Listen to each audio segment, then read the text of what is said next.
All right, welcome to The Explainer. Today we're jumping into something that, well, a lot of us have dealt with. Those annoying little bumps that just pop up on our hands. We're going to get into what they really are, how they get there, and the big one, what you can actually do about them. So let's just get right to it. Have you ever looked down at your hand, maybe on your finger, and spotted this little rough bump that, well, it definitely wasn't there yesterday? Yeah, it's a super common thing. If you're nodding along right now, trust me, you are in good company. Okay, now before your mind starts jumping to all sorts of crazy conclusions, let's just put the most important stuff right up front. These things are really common. They are not cancerous. And, best of all, they're totally treatable. So, just take a deep breath. We've got this. We're going to walk through it together. All right, so first things first, let's do a little detective work here and figure out what this unwanted guest actually is. When you see a wart, what are you really looking at? So the culprit here is a virus. You might have heard of it, the human papillomavirus, or HPV. Now hang on, because it's a huge family of viruses, and we need to be clear. We're talking about the specific strains that cause common warts. These guys are not the dangerous ones. They're basically harmless, but they are responsible for these little growths that are, just plain annoying. So what does one of these things actually look and feel like? Well, here's a great little comparison, and it's surprisingly on the money. They kind of look like tiny little cauliflowers, seriously, and they usually feel rough or grainy when you touch them, totally different from the smooth skin around them. It's that unique texture that makes them pretty easy to spot. Okay, so now we know what it is. The next obvious question is, how in the world did it get there? Where did it come from? Let's trace the journey. It really breaks down into a simple three-part story. First up, contact. The virus is just out there. It can be on a doorknob, passed along in a handshake, or even hiding out on a towel you share. Step 2 is entry. The virus needs an in, right?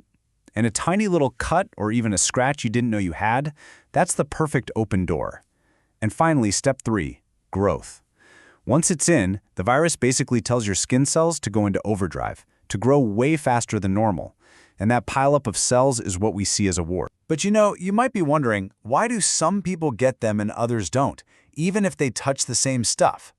Well, there are a few things that can make you more likely to get one. Being really stressed out or having a bit of a weakened immune system definitely lowers your defenses. And here's one that might surprise you, washing your hands a lot. I know, it sounds crazy, but while it's great for getting rid of germs, it can also dry out your skin.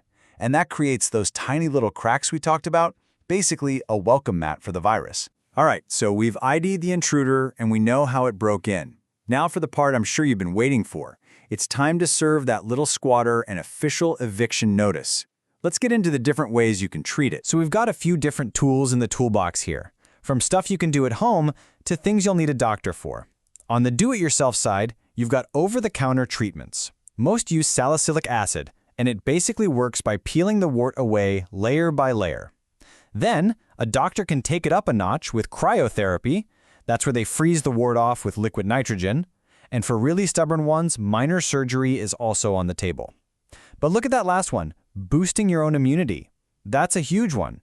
That's a treatment you control by helping your body fight the battle from the inside. Okay, but before you run out to the pharmacy or start trying anything, listen up, because this is probably the most important thing I'm going to say.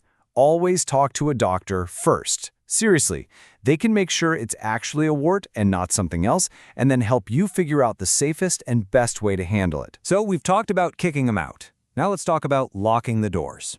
How do we keep these unwanted visitors from coming back, or from showing up in the first place? Prevention really boils down to some pretty simple habits. Keep washing your hands. That's a given. But this is crucial. Try not to touch or pick at any warts, whether they're on you or someone else. That's the fastest way to spread the virus. Also, try not to share things like towels or nail clippers. And last but not least, just keep your skin healthy. Moisturize it and try to leave any cuts or hangnails alone. Basically, don't give the virus an easy way in. And this all leads us to the final and maybe the most powerful idea in this whole explainer. Let's zoom out a bit and talk about your body's own amazing defense system. Really, it all comes down to a simple contrast. When your system is worn down, maybe from stress, not eating great, whatever, it's just more vulnerable. It's an easier target. But when you actively strengthen that system with good food, by managing stress, it becomes a fortress. It's not just better at fighting off the wart virus, it's better at fighting off everything. Your immune system really is your best line of defense. So I want to leave you with this final thought. If a little thing like a hand wart can be a tiny signal flare, a sign that maybe your internal system is feeling the strain, then it's worth asking yourself, what is my body trying to tell me? It's kind of a fascinating thing to think about, right? That's all for today. Thanks for tuning in to The Explainer. Stay healthy, and as always, stay curious.